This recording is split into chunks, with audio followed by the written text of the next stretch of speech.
Alors, nous avons eu un contact avec les sans-papiers du Béguinage, de l'église du Béguinage. Bon, ils sont très inquiets, comme vous le savez. Ils vivent dans une situation très malheureuse. Quoique certaines personnes travaillent, puisqu'ils ont leur logement et tout ça, mais ils viennent faire que des actions ensemble. Il y a pas mal de personnes, femmes avec des enfants.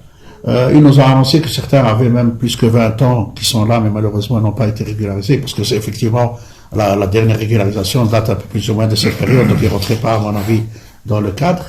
Mais alors on a dit, en discutant, on a dit, ce serait pas très intéressant, c'est que quand vous allez être vacciné, qu'on exigera pour qu'on vous fasse un vaccin, parce que c'est quand même important, si tous les citoyens belges sont vaccinés, et en même temps, ça permettra de vous enregistrer, qui vous permettra que demain, s'il y a une régularisation, vous avez plus facile que d'autres personnes viennent.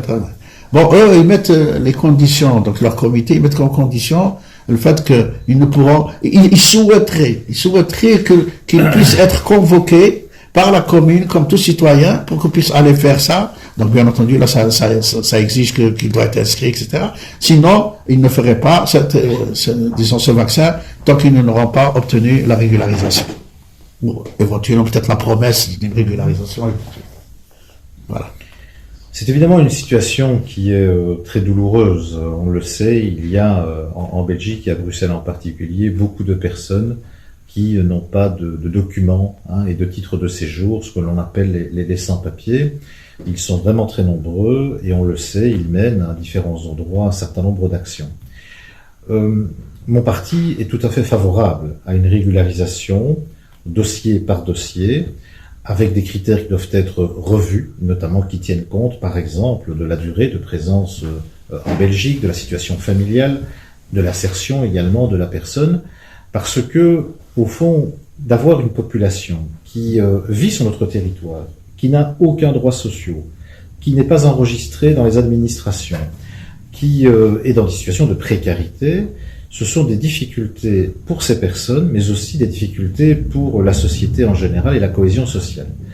Sur la question des vaccins, j'en appelle vraiment au bon sens. Il faut que ces personnes, c'est l'appel que je leur lance, comprennent qu'il aurait de leur intérêt de se faire vacciner parce que elles risquent de contracter la maladie, et la maladie, nous le savons, peut conduire à une issue fatale.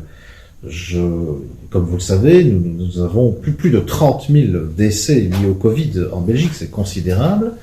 Ça touche toutes les catégories de la population, personne n'est à l'abri. Il y a parfois même des personnes très jeunes qui malheureusement soit en décèdent, soit en gardent des séquelles, ce qu'on appelle le Covid long. Et pour cette raison-là, il faut pouvoir se vacciner le plus rapidement possible pour ne pas être contaminé, pour ne pas contaminer les autres, bref, pour pouvoir participer à l'effort national de lutte contre la pandémie. Donc moi j'en appelle vraiment à toutes ces personnes, je comprends leur désarroi et la volonté qu'elles ont d'être traitées sur pied d'égalité avec le reste de la population, mais je me dis en même temps que précisément en étant vaccinées, elles montreront une fois encore que ces personnes sont tout à fait dans le civisme qui sied à la cohésion sociale, et c'est la raison pour laquelle vraiment je réitère cet appel. Très bien. Et la position sur le problème de la régularisation, est-ce que le parti a une position claire? C'est dans notre programme depuis toujours, et on l'a écrit en toutes lettres. Nous sommes donc pour une régularisation au cas par cas, donc dossier par dossier, avec des critères qui sont revus, donc des critères qui doivent être élargis. Malheureusement, nous sommes dans un gouvernement de coalition, donc c'est extrêmement difficile d'avancer sur ce terrain, mais nous ne reculerons pas, nous souhaitons que ce débat puisse avoir lieu, mais pour le moment, il n'y a pas de majorité au Parlement pour avancer, c'est bien la difficulté. J'en appelle moi vraiment au bon sens de l'ensemble des partis politiques. C'est à la fois un acte d'humanité, mais c'est aussi, on rappellera les difficultés que vivent notamment certaines familles ou certains publics qui sont très très très précarisés, mais c'est aussi au fond une façon de résoudre une difficulté en donnant la possibilité d'insérer dans notre société des personnes qui ne demandent qu'à s'insérer, qui ne demandent qu'à pouvoir vivre leur vie, à travailler, fonder un foyer. Donc autrement dit, de sortir un peu de cette zone, je dirais, qui est une zone administrative de précarité et d'amener vers une zone administrative qui est solidifiée. Je crois que c'est vraiment ça qui est important, c'est la position que nous défendons. Tout à fait. Donc ça a été annoncé par différentes autorités, notamment au niveau régional. Nous allons bien sûr aussi prévoir la vaccination des personnes qui sont sans papier ou qui sont sans abri. Ce sont deux catégories de population qui sont différentes. Donc vous avez parfois des sans-papiers qui sont sans abri, mais tous les sans-papiers ne sont pas sans abri, et tous les sans-abri ne sont pas des sans-papiers. Mais pour ces catégories de population qui sont vulnérables, il y a bien évidemment des réserves de vaccins qui sont prévues, parce qu'il faut vacciner tout le monde.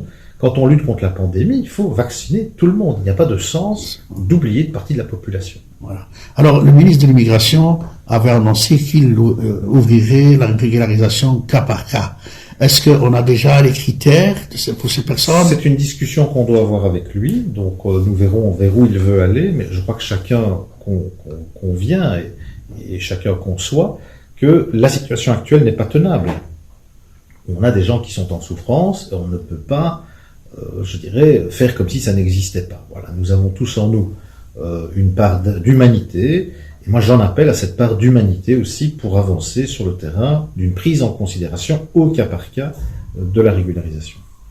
Voilà, en tout cas, on vous remercie de nous avoir accueillis. Marhaba, merci beaucoup.